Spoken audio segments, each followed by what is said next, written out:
12ാമത്തെ വയസ്സിൽ ഇന്നത്തെ കാലത്ത് പറയുകയാണെങ്കിൽ കുട്ടിയായിരിക്കുമ്പോൾ ഉപ്പാടെ കയ്യും പിടിച്ചിട്ട് ആദ്യം ബോംബെ വിമാനത്താവളത്തിലെത്തുന്നു.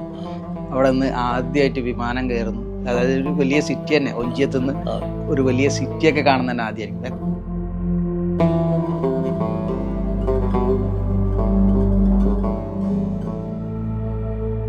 രാവിലെ പല്ലൊക്കെ തേച്ചിട്ട് തോർത്തെടുത്ത് മുഖം തോന്നുമ്പോൾ അതിൽ തേളുണ്ടായിരുന്നു. തേള് കൈക്ക് കടിച്ചു. ഭൂമിയിലെ സ്വർഗം എന്ന് പറയുന്നുണ്ടെങ്കിൽ എന്റെ കാഴ്ചപ്പാടിൽ മറ്റേ ബെഡൊന്നുമില്ല, പുതപ്പ് പിരിക്കുക, ബെഡ്ഷീറ്റ് പിരിച്ചിട്ട് കിടന്നു. ഒരു 5-8 ആൾക്കാർ ഇങ്ങനെ ഒന്ന് നേരത്തായിട്ട് ഇങ്ങനെ തൊട്ടപ്പുറത്ത് പാകിസ്ഥാനിലും മറ്റുള്ള ആൾക്കാരുടെ താമസിക്കുന്ന ഏരിയ തന്നെ ആയിട്ട് അവിടെ പിഴിഞ്ഞിട്ടില്ലേ? ഞാൻ പറ്റില്ല, അതൊക്കെ നല്ല പറഞ്ഞു. പാസ്പോർട്ടിനകത്ത് ഒപ്പിട്ടില്ല. എന്റെ പാസ്പോർട്ട് ഞാൻ കാണുന്നില്ല, ശരിക്കും കണ്ടിട്ടില്ല. എന്റെ ഉപ്പ വാട്ടർ ഇതിൽപ്പിച്ച് ഉപ്പറത്തെ പാസ്പോർട്ട് ഉണ്ട്, ഞാൻ തുറന്നു നോക്കിയിട്ടില്ല, കണ്ടിട്ടില്ല. 78-79 കാലത്ത് ദുബായിലെത്തി. അതായത് 71 അല്ലെങ്കിൽ വന്നിട്ട് പിന്നെ 79 കാലത്തിന് ഇവിടെ എത്തി. 8 കൊല്ലം കൊണ്ട് ദുബായിലെത്തി. പിന്നെ ഇത്രയും വർഷങ്ങൾ ദുബായിലെ.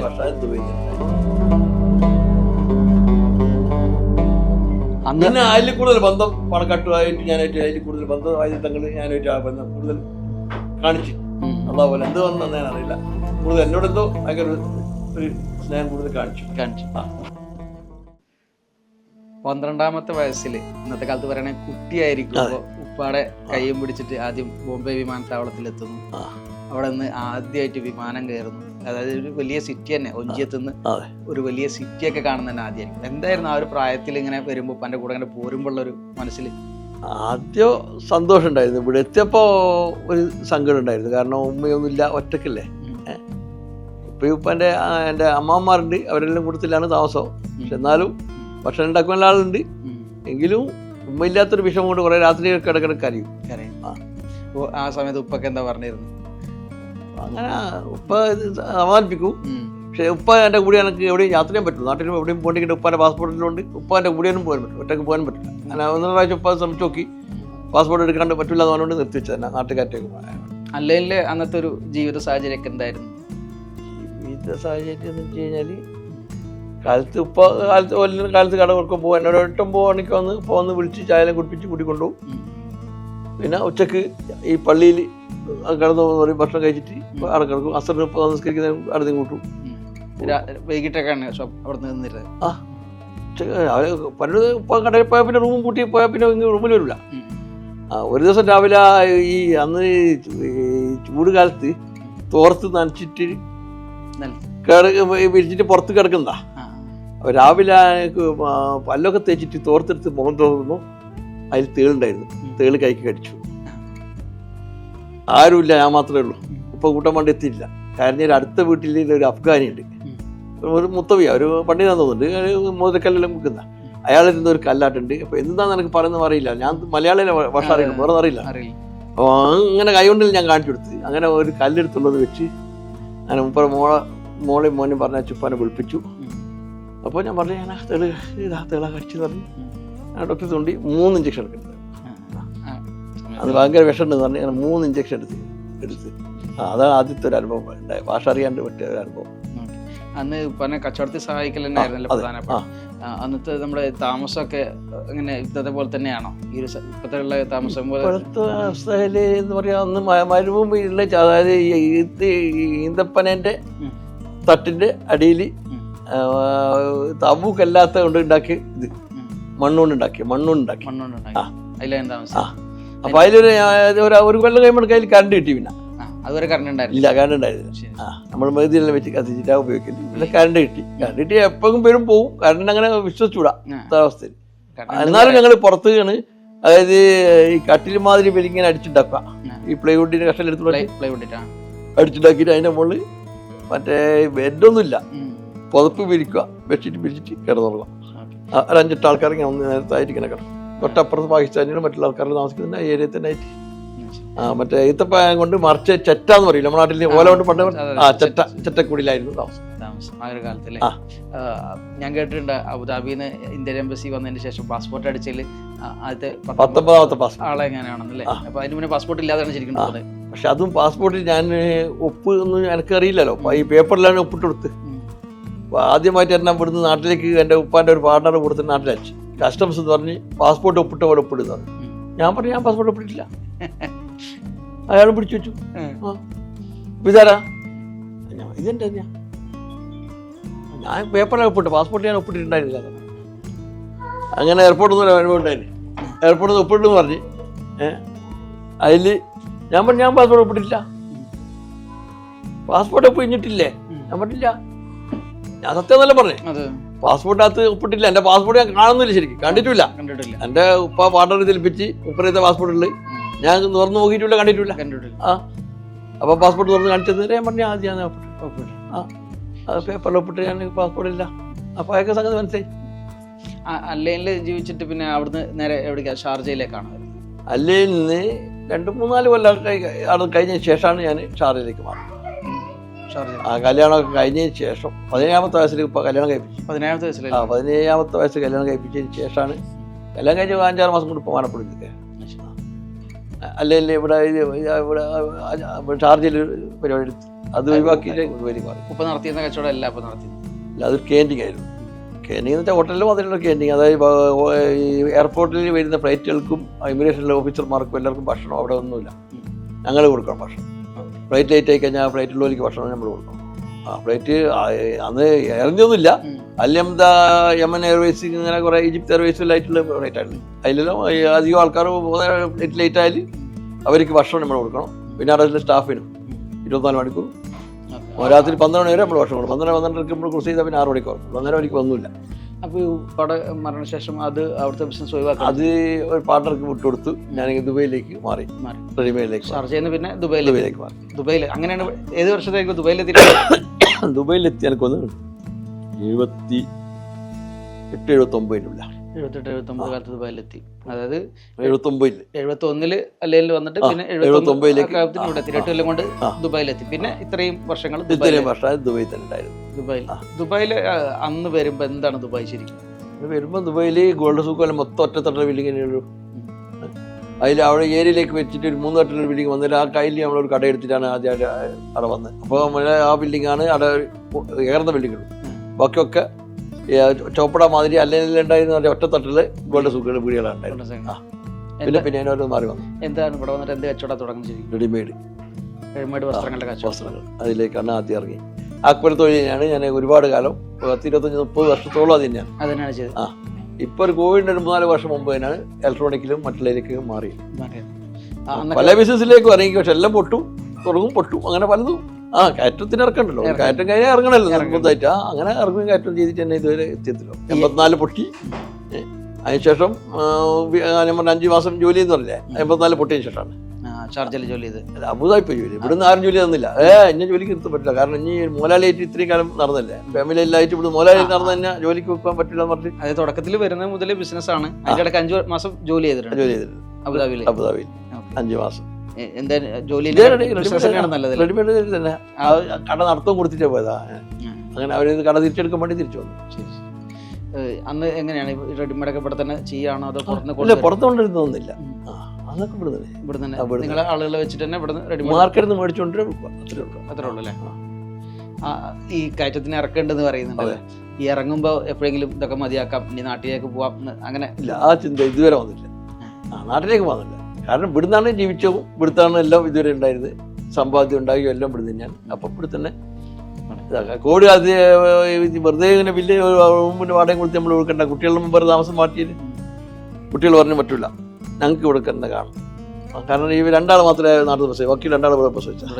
ഇവിടെ എല്ലാം ഇവിടെ ജനിച്ചു വളർന്നല്ല ഇവിടെ തന്നെ. ഇവിടെ പഠിച്ചോ എല്ലാം ഇവിടെ തന്നെ. ഇവിടുന്ന് ഡോക്ടറായിട്ട് പഠിച്ചും എല്ലാം ഇവിടെ തന്നെ. എൻ്റെ മോൾ അവർക്ക് നാടുമായിട്ട് ഒരു ബന്ധമില്ല. അപ്പം കുട്ടികൾക്കൊന്നും താല്പര്യമില്ല. നാട്ടിൽ വീടാണ് കൂട്ടിക്കിടക്കുക.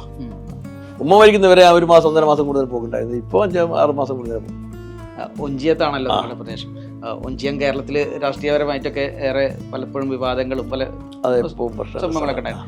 അപ്പൊ നാട്ടിൽ ഇങ്ങനെയൊക്കെ നടക്കുമ്പോൾ എനിക്കൊന്ന് ടി പി ചന്ദ്രശേഖരന്റെ വീടിന്റെ തൊട്ട് അടുത്തുള്ള വീടായിരുന്നല്ലോ.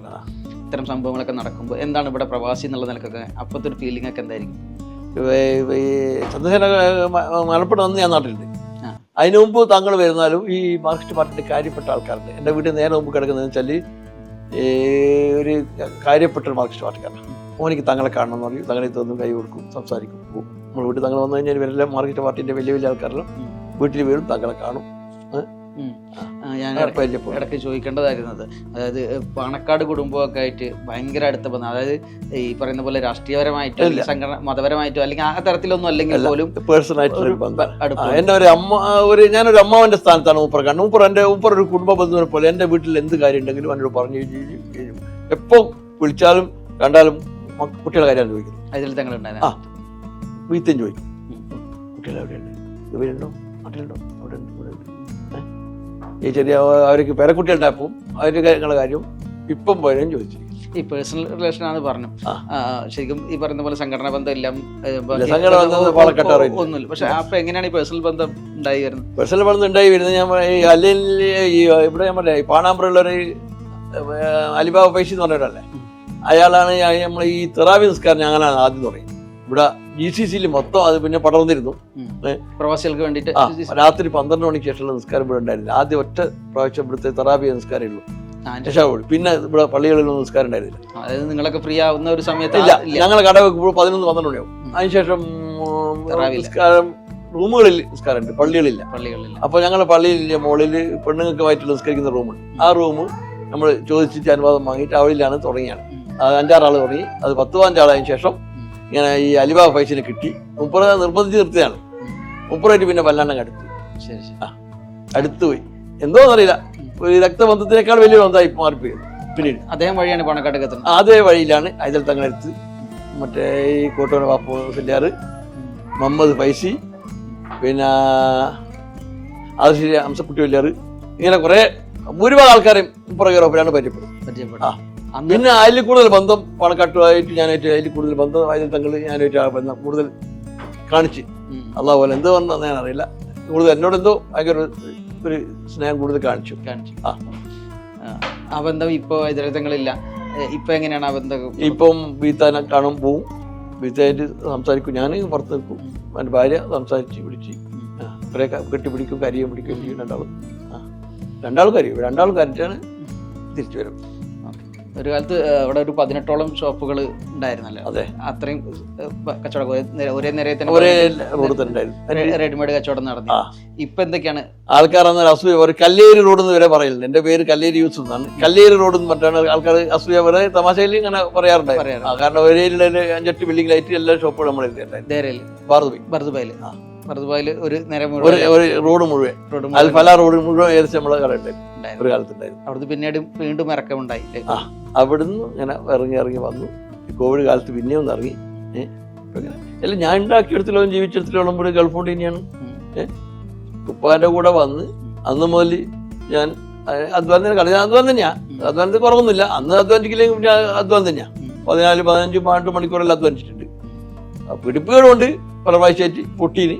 എന്നിട്ടും ആൾക്കാരുടെ ഒരു പേരും മോശമാക്കാതാണ്ട് ഇന്നലെ വരെ ജീവിച്ചു. നാളെ തള്ളാ പോലെ തങ്ങളും കോയമ്പത്തങ്ങളും എനിക്ക് വാക്കാവുന്ന ജീവിതത്തിൽ പേര് ചീത്തയാക്കൂല. നീ പേടിക്കണ്ട, പഠിച്ചോ, ഇനി അങ്ങനെ ഒഴിവാക്കൂല. അല്ല, ഇന്നത്തെ കാലത്ത് പറയുകയാണെങ്കിൽ ഓരോ ആളുകളും ചെറിയൊരു വീഴ്ചയൊക്കെ ഉണ്ടാകുമ്പോഴേക്കും ആകെ തകർന്നു പോണ മനുഷ്യന്മാരുടെ ലോകമാണ്. അതെ, അപ്പൊ നിങ്ങൾ പറഞ്ഞ പോലെ പലപ്പോഴായിട്ട് ഇവിടെ എത്തിയത് മുതൽ പലപ്പോഴായിട്ട് ഇറക്കങ്ങൾ ഉണ്ടാകുന്നു, പലപ്പോഴായിട്ട് ബിസിനസ്സിൽ പൊളിഞ്ഞു പോകുന്നു, അങ്ങനത്തെ വിഷയങ്ങൾ ഒരുപാടുണ്ടായിട്ട്. എന്താണ് പിന്നീട് ഇങ്ങനെ മുന്നോട്ട് പോകാൻ ഉണ്ടാക്കിയ ഒരു പ്രചോദനം, അല്ലെങ്കിൽ അത് പുതിയ ഒരു തലമുറക്ക് പറഞ്ഞു കൊടുക്കാൻ എന്താ ഉള്ളത്? പറഞ്ഞു കൊടുക്കാൻ ശ്രദ്ധിച്ച് കൈകാര്യം ചെയ്തിട്ടില്ലെങ്കിൽ സംഭവിക്കുന്നതാണ്. എൻ്റെ അശ്രദ്ധ കൊണ്ടാണ് 2 പ്രാവശ്യം എനിക്ക് സംഭവിച്ചത്. കോവിഡ് സംഭവിച്ചതിന് പറയാൻ പറ്റില്ല, അത് എല്ലാവരും സംഭവിച്ചത്. അതിന് മുമ്പ് എൻ്റെ അശ്രദ്ധ കൊണ്ടാണ്. കടയിൽ പോക്കും കാര്യവും പൈസ ഇട്ട് കൊടുത്ത് വിശ്വസിച്ച് ആൾക്കാരെ ഏൽപ്പിച്ചു. അതിൽ എനിക്ക് കിട്ടിയതാണ് അതിൽ സംഭവിച്ചത്. അതിൽ ഒരു വാടകപ്പ് ഒരു കടേൻ്റെ മാത്രം ഞാൻ നിലനിർത്തിക്കൊണ്ട് ബാക്കിയൊക്കെ ഒഴിവാക്കിയിട്ട് കടം ബാക്കിയെന്ന് വെച്ചു. ഇപ്പോൾ ആ കട ഒഴിവാക്കിയ വകയിൽ ഇവിടെ പ്രശസ്തി ആർജിച്ച ഒരാളെക്കാണ് കട കൊടുത്തെങ്കിലും ചെക്ക് പറയാറില്ല.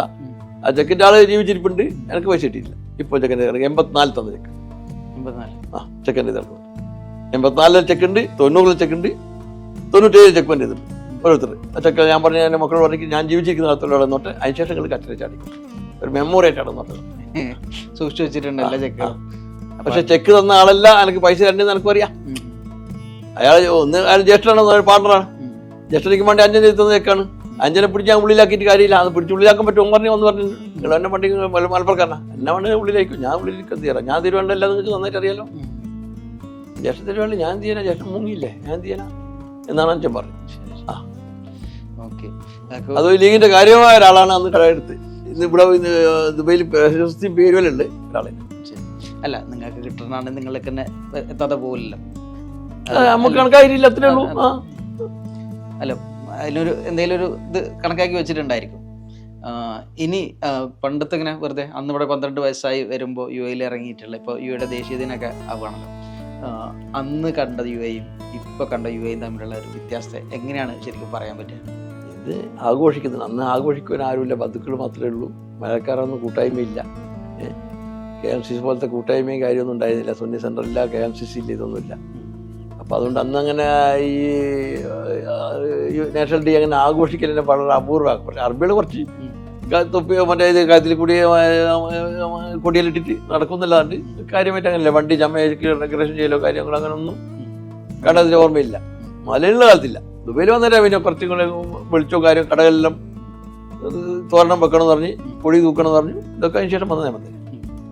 ഇപ്പൊ നാഷണൽ ഡേ ഒക്കെ കൃത്യമായിട്ട് ആഘോഷിക്കാറുണ്ട്. ഇതൊക്കെ കുടിയൊക്കെ വെച്ച് നല്ല ഇതായിട്ട് പങ്കേറ്റി തരുന്നുണ്ട്. ആ വണ്ടിയൊന്നും നമ്മളൊന്നും ജയിലെടുക്കില്ല, അങ്ങനത്തെ കട പരിപാടിയൊന്നും. ഷോപ്പ് ചെയ്യും. യു എ പണ്ടത്തെ യു എയിലാണോ ഇപ്പോഴത്തെ യു എയിലാണോ ശരിക്കും താമസിക്കാൻ ഇഷ്ടം, അല്ലെങ്കിൽ ഇത്രയും ലൈഫിൻ്റെ ഇടയ്ക്ക് ഏറ്റവും ഇഷ്ടപ്പെട്ട ഇപ്പോഴത്തെ യു എയിലെ ജീവിക്കുവാണ്. കാരണം ഇപ്പം യു എയിൽ ഇപ്പം ഒരു ഭാഷ അറിയണമെന്നില്ലെങ്കിൽ ജീവിക്കാം. പണ്ടതല്ല. പണ്ട് എന്ന് വെച്ചാൽ ഈ അറബി അറിയില്ലെങ്കിൽ ഒരു ഭാഗത്ത് ഇറങ്ങാൻ പറ്റില്ല. ഒരു ഏരിയയിലേക്ക് ഇറങ്ങാൻ പറ്റാത്തൊരവസ്ഥയാണ്. അറബി അറിയണം, ബതുക്കൾ മാത്രമേ ഉള്ളൂ, വേറെ ഒന്നുമില്ല. ബതുക്കൊക്കെ അങ്ങനെ പൈസേനെ കണക്ക് പോലും അറിയാത്ത ബതുക്കളാണ്. അങ്ങനത്തെ ഒരു കാലഘട്ടമാണ് അന്ന്. ഇപ്പം എന്ന് വെച്ചാൽ ഏത് ബൈക്ക് പോകുന്ന മലയാളം മാത്രം അറിഞ്ഞാൽ മതി, ഏത് ബൈക്കും എത്തിപ്പെടാൻ പറ്റും. ഏതിനും ജോലി കിട്ടും. അന്ന് ജോലി തന്നെ വളരെ പ്രയാസമാണ്. ജോലി എന്ന് വെച്ചാൽ അന്ന് 200-250 റുപ്യ ശമ്പളം കിട്ടും മാസത്തിൽ. അതിൽ കൂടി ശമ്പളം കിട്ടും. അതും ചിലപ്പം വെറും ഭക്ഷണത്തിന് മാത്രമായിട്ട് ജോലി ചെയ്യുന്ന ആൾക്കാരും, ചിലവ് പോകാൻ വേണ്ടിയിട്ട്. അങ്ങനെ എത്രയോ ആൾക്കാരുടെ അന്ന് ഈ ദേരയിലുള്ള ആൾക്കാരൊക്കെ ബാത്റൂമായിട്ട് ഉപയോഗിച്ചത്. അതായത് ടനല്, ഈ ടനൽ കിടക്കുന്നില്ലേ, അവിടെയാണ് ബാത്റൂമായിട്ട് ഞാൻ ഉപയോഗിച്ചിട്ടുണ്ട്. ഇടയ്ക്ക് പോയിട്ട് കുളിക്കൽ മാത്രം വെള്ളം പൈപ്പിൽ നിന്ന് പിടിച്ചുകൊണ്ട് പോയിട്ട് പുറത്തുനിന്ന് പരസ്യമായി നിന്നിട്ട് കുളിക്കണം. രഹസ്യമായിട്ട് കുളിക്കാനുള്ള സൗകര്യവും കാര്യമൊന്നും ഉണ്ടായിരുന്നില്ല. അവിടുന്ന് മാറിയിട്ട് ഇവിടെ ഈ സ്ഥലത്തെത്തിയില്ലേ. ഇപ്പം ഭൂമിയിലെ സ്വർഗം എന്ന് പറയുന്നുണ്ടെങ്കിൽ എൻ്റെ കാഴ്ചപ്പാടിൽ യു എ തന്നെയാണ്. ഒരുപാട് രാജ്യത്ത് ഞാൻ പോയി, 40-45 രാജ്യത്ത് ഞാൻ കറയിന്. പക്ഷെ എൻ്റെ കാഴ്ചപ്പാടിൽ, അതുപോലെ നിങ്ങളുടെ കാഴ്ചപ്പാട് പോലെ ആയിരിക്കും, എൻ്റെ കാഴ്ചപ്പാടിൽ ഭൂമിയിലെ സ്വർഗം എന്ന് പറയുന്നത് ഞാൻ യു എ തന്നെയാണ്. അതുകൊണ്ട് ജീവിതകാലം ഉള്ള കാലത്തോളം ഇനി ഇവിടെ തന്നെ ജീവിക്കണം എന്നാണ് ആഗ്രഹിക്കുന്നത്. പഠിച്ചവൻ്റെ വിധിയൊന്നും അറിയില്ല. കുട്ടികളും പറഞ്ഞത് എന്നെ ഉപ്പാനെ ഉമ്മാനും ഇവിടെ തന്നെ കാണും. ഇവിടെ തന്നെ കാണുമെന്ന് പറഞ്ഞാണ് നിർത്തിയിട്ടുണ്ട്. വീടാറെ പൂട്ടിക്കിടവാണ്. എന്നിട്ടും കുട്ടികൾ വന്ന് ഇവിടെ തന്നെ. ഓക്കെ, ഇവിടെ തന്നെ ഉണ്ടാവട്ടെ. എല്ലാവിധ ആശംസകളും.